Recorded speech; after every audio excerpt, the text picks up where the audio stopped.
Samhain is the ancient Celtic close of the year. It's a time of cold and darkness as winter approaches. It is summer's end, and nearly all nature dies away. On Samhain's Eve, the portals between the living lands and the spirit realms stand open. You may pass into the Sheatha, the She, through the burial mounds and all the places where the dead lie. But they can also emerge from these places. That is why corpses and trophies of the dead hang on gibbets, to warn off those who might trespass and break the truce between the living and the dead. Nowadays, the spirits rarely intrude into our world, and rarer still do the living enter the realm of the She. But some do, and Nera did. This is the Echtra Nera, the otherworld adventure of Nera. One Samhain night, King Aiel and Queen Maeve were in Rathcrowan, along with all the royal household of Connacht, and they prepared their great feast in the Grand Hall. Now Connacht is the fifth portion of Ireland, the nearest to the setting sun, and Owenagat, the passage to the other world, lies right next to their royal stronghold. So the Connacht men must take special care on Samhain night.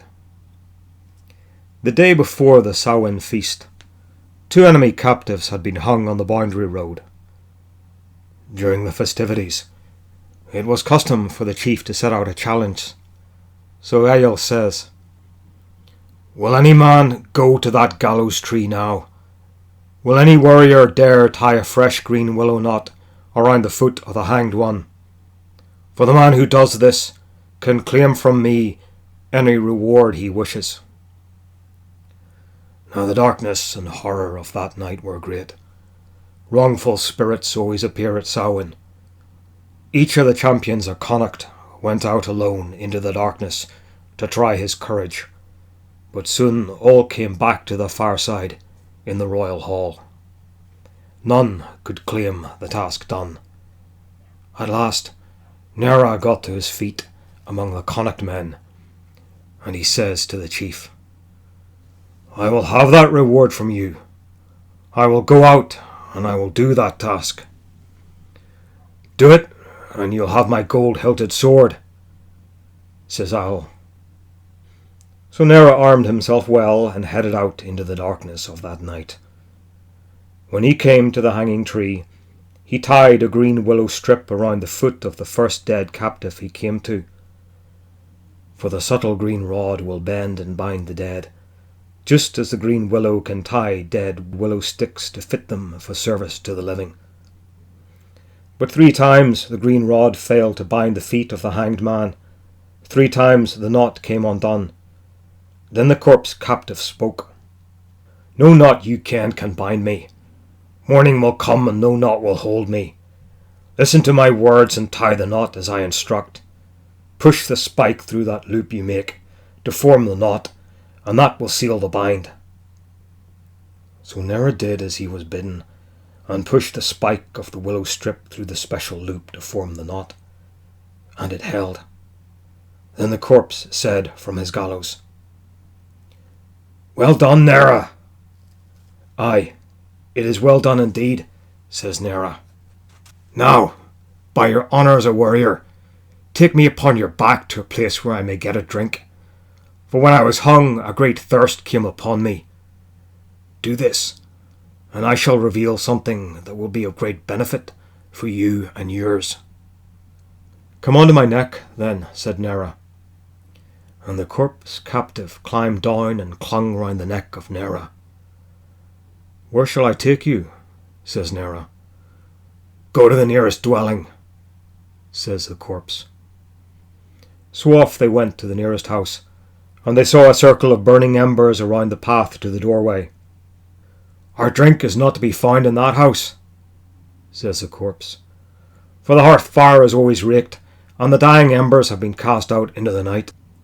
For even the embers and the dying sparks of a fire will keep harm at bay." "Go to the next house nearest us," says the corpse to Nera.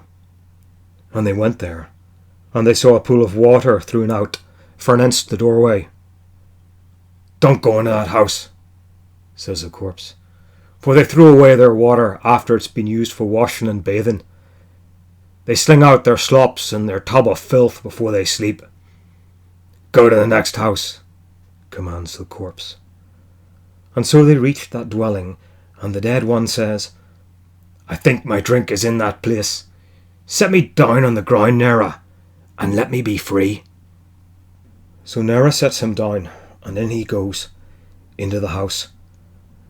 Now, in that house sat a clatter of clarty articles, up to their knees in their own clabber. Inside there was a waste bowl of wash water, and a full tub of filth from bathing. Now the corpse drank from each. For whatever is foul for the living is nourishment for the dead. And the corpse walked up to a full bucket of slop water in the middle of the house, and he drank deep down to the last mouthful. Now before his last gulp, he gobbed out a spray of vile spittle into the house, and the gob spray drooped down the faces of the clarty folk within. And they all died from the sickness, so they did. For it is known by all right folk that the foul water from washing and bathing must be put out from the home. The clarty waste from the slop pail must be emptied outside, and the hearth fire must be raked out and put out into the night before folk inside set themselves to sleep. And those who do not follow these practices invite into their homestead all that is ill and evil. Now, when the corpse was done with all these things, Nera took him once more upon his back, and carried him through the night to his torment on the gibbet. "A turn for a turn. I'll give ye a forewarning for this favour," says the corpse to Nera. But that left Nera none the wiser, and he walked back all the way to Rathcrowan, and the royal hall of the Connacht men. So, what was that vision? Not hard to tell. As Nera came near, he saw the royal stronghold of Rathcrowan ablaze. The Connacht warriors lay slain, and the severed heads of his people were stacked in heaps by the enemy. But this was no foe from our world. This phantom army marched back into the cave of Crowan, the Wenagat, where the yellow eyes watched like cats in the passage leading to the She, the spirit realm. So, Nera followed the marching track of the spirit host into the passage of the barrow. "Extra man in the troop," says the last man next to Nera. "Heavier is the troop," says his companion to the next man along, and each man uttered these words till the message from the last man reached the first. But they still marched in line into the She beneath Rathcrowan, for this was the stronghold of the Connacht spirit realm. "What's to be done with the extra man who came with us?" says one of the troop to their chief. "Bring him here, so that I may speak to him," says their king. Nera came forward, and the chief of the She spoke to him. "Why did you enter the She with my warriors?" says the king to Nera. "I want to follow your army," says Nera. "Well then, go to that house over there," says the king. "There is a lone woman who lives there, and she will give you welcome. Tell her I sent you, but you must come to the royal household each day with a bundle of firewood, so I always know your whereabouts." Now Nera did what he was told by the king of the She, and he was made welcome by the woman. Every day he brought a bundle of firewood to the royal stronghold, and every day he saw a blind man with a crippled man upon his back go out from the royal court. They would go to the well in front of the stronghold and peer into the waters. "Is it there?" says the blind man. "It is indeed," says the crippled one. "We may go now." Nera asked the woman about that. "Why," he says, "do the blind man and the lame man go to that spring?" "Ah, they visit the crown which is in the spring," says the woman. A gold diadem for the head of a king is kept in that well. Why is it those two who go there? Says Nera. Because, says the woman, these are the only men he trusts to visit the crown of Brion. He blinded the one man, and he crippled the other. For any man who is not whole cannot be king or claim the crown. And Nera says, Let me tell you what else I have seen. As I walked into the Shee, I saw Rathcrowan ruined and burnt. King Aiel and Queen Maeve and their whole household had been slain. What you saw has not happened yet, says the woman, for I have the power of foretelling. What you saw was only a phantom of the future. It is what might be true, and will be true, unless you warn your people. But how can I warn my people? Says Nera. Now Nera thought that 3 nights had passed since he entered the Shee, but time moves different in the spirit realms. Days will pass there, while moments will pass in our world. Well, go to them now, says the woman, for the passage is still open. They still sit around the same cauldron fires on the same Samhain night when you left them. Warn your people, says the woman. Tell them to keep battle watch on the next Samhain. Unless they come themselves to destroy the burial mound and passage, then the Shee will come out to destroy them. It is foretold that Ailill and Maeve will ravage the Shee and claim the crown of Brion. How will they believe me? Says Nera. Bring out the summer blossoms with you, says the woman, for it is spring in the Shee when it is winter in your world. So Nera took some sprigs of wild garlic with him, and primroses and buttercups too. I am pregnant by you, says the woman, and I will bear you a son. Send me a message before your people come to destroy the mound next Samhain. Me and your son and your cattle will flee from the Shee before the passage is closed forever. And indeed, the passage was still open. So Nera left the Shee and went to his people.